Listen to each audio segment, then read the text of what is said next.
Ever feel like you're just spinning your wheels, you know? Like you're putting in the time and the work, Yeah. but not really getting anywhere. Yeah, for sure. Like you're going through the motions of learning, but nothing's really sticking. Mm-hmm. You're not alone. Happens all the time. We're going to unpack that today. We're diving into a story about programming, but stick with me on this one. Okay. Oh, Because the lessons here apply to pretty much anything you want to learn. I like it. So, Okay. have you ever had that feeling where you think you're working hard, Yeah. but you're not making any progress? Oh, yeah, definitely. It's surprisingly easy to fall into that trap.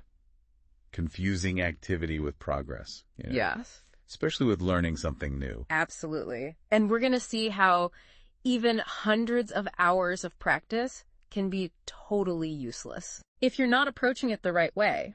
Right. And to illustrate this, we're going to dive into the story of this 15-year-old. Okay. And he was determined to make a name for himself in this world of competitive programming. Competitive programming. So that's like, it's like the Olympics, but with code. Exactly. High pressure, really high stakes. Yeah. Now, he was a smart kid, don't get me wrong, Mm-hmm. but he kind of got started a little late in the game. Okay. Imagine being 15 Yeah. and realizing that some of your competitors have been at it since they were like 10. Yeah, you definitely feel like you're behind the curve. Yeah, exactly. Exactly. That feeling of needing to catch up. Yeah. I think that's something we can all relate to. For sure. Absolutely. Everyone's felt that at some point. Even if it's not coding. Yeah, for sure. It's that pressure to learn quickly Mm-hmm. and efficiently. Absolutely. And for him, that pressure led him straight to the grind. To the grind, yeah. He finds this online platform, Okay.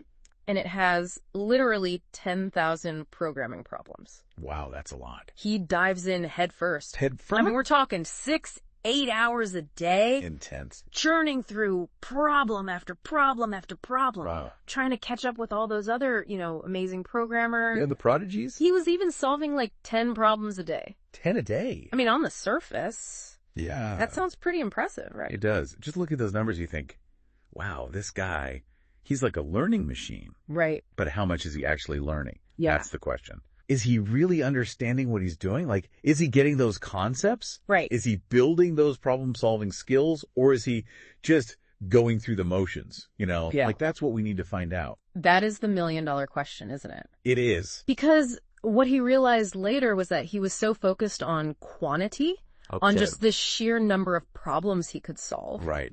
that he was completely missing out on the depth. He was missing the point. He was. The real learning. Totally. He was just like skimming through the problem. Uh-huh. And if he didn't immediately see the solution, he would just jump online, copy and paste code from a forum or something. Just trying to get to that next problem as fast as possible. Yeah, exactly. Cheers. Just trying to get through it. Yeah.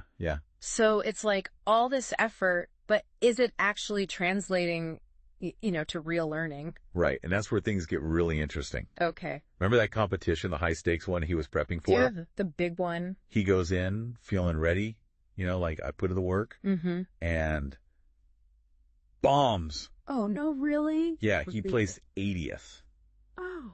out of 150 participants. Ouch. Yeah, That's gotta sting a little bit. that's rough, especially after all that effort he put in. Especially after all that, yeah. Yeah, it's like, and to make matters worse, What? he finds out later that some of the other competitors, they thought the problems were pretty easy. Wait. Yeah, Easy. Yeah.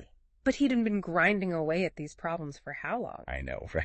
It's like, what was going on? Like, what's the deal? So many of the competition problems were very similar Okay. to the practice ones he had been using. Oh, really? He'd technically solved them before, Interesting. but it was like the knowledge just vanished. It's like when you stay up all night studying for a test. Right. And then you get in there and you just draw a complete blank. Exactly. You think you know something until you actually have to recall it and use it. Right, exactly. It just disappears. Yeah.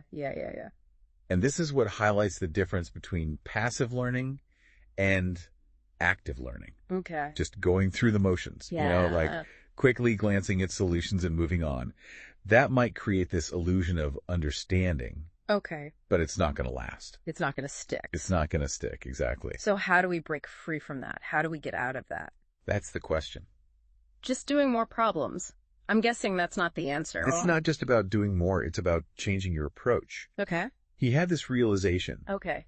where he compared learning algorithms to mastering a basketball three-pointer. Okay, I'm listening. Imagine watching like a pro basketball player, effortlessly syncing these three-pointers. Okay. You see their grip, their stance. Yeah. You might even memorize the steps. Right. But does that mean you can just go out and do it yourself? No, I wish. Tell me about it. I've tried. It's not pretty. Right. There's a big difference between understanding the theory Yes. and actually having the skill. You know what I mean? Absolutely, and that's what he was doing. He was just in spectator mode.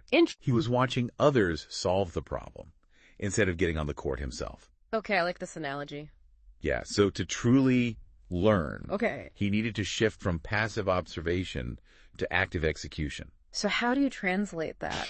How do you translate that to, like, learning how to code? Right. Or anything, really? Yeah, how do you go from the sidelines to playing the game? Exactly. It's about embracing the struggle. Okay. Instead of just trying to find the answer right away, Yeah. or get the right answer immediately. Like Googling it. Yeah, force yourself to wrestle with the problem. Don't give up too quickly. Exactly. Give yourself that time to think it through. Okay. And when you do seek help, Okay. don't just look for the solution. Okay. Think of it more like having a coach. Yeah. A good coach will guide you, point out flaws in your thinking, and help you develop your own strategies. So it's not just about being stuck in a room by yourself just struggling. Right. It's about really strategically using those resources and that feedback to really learn. Exactly. Okay, so that's coding, but like most people aren't trying to be competitive programmers, Right. right? This isn't just for somebody who wants to, sit there and code all day. No, not at all. This is about, This is a life skill. yeah, having a better way to learn anything. Yeah. It's about like, how do you learn to design a marketing campaign that's really going to work, Yeah. Or how do you diagnose what's wrong with your patient? Exactly. Anything. Anything, right? It's about taking that information and then being able to apply it, not just memorize it. Right. It's that whole like easier said than done kind of thing, Exactly. Where it's like, oh yeah, I get it. Right. You understand it. Yeah. And then you go to actually do it. You're like, wait, Yeah. How does this work again? how does this work? I don't know. Yeah. Yeah. So it's really about recognizing those moments and then, Yeah. knowing that you need to shift from that passive learning to something a little more active and engaging. And the cool thing is like when you start to do this, Yeah. you're really opening yourself up to a whole new level of Mastery. Yeah, being really good at something. Being able to do something well. Yeah. Which is a really cool feeling. It is. Like, it's so easy to be like, oh, I'm not cut out for that, or I'll never be as good as that person at that. But it's like, Comparison is the thief of joy. but it is. And this is a way to kind of work around that, right? Exactly. And it's not about willpower. It's about Strategy. strategy, yeah. It's about having the right approach There you go. to learning something. So think about it. Think about your own journey. Right. What's your three-pointer? Yeah. What's that thing that you've been wanting to learn or to do? Where have you been kind of sitting on the sidelines watching everybody else do it? Right. Yeah. Like, are you ready to get off the sidelines and get in the game? Are you ready to get in the game? Because that's how you learn. That's how you get better. That's how you improve. And it's not going to be, It's not going to be easy. it's not going to be easy. It will be rewarding. It's going to be messy. It's going to be hard. It's going to be all those things, but Yeah. it's okay. Those are good things. They're good things. Those are growing pains. Yeah. Embrace those. Right. Exactly. All right. So on that note, Yeah. we're going to leave you to it. Go get them. Go out there and find your three-pointer. Find your three-pointer. And remember that the best learning happens when you're out of your comfort zone. Absolutely. When you're like, this is hard. Yes, you're going to fail sometimes, You're going to fail sometime. but you're going to learn from it. But you're going to learn from it, and that's what's important. That's how you grow. That's it for this deep dive. We'll see you next time.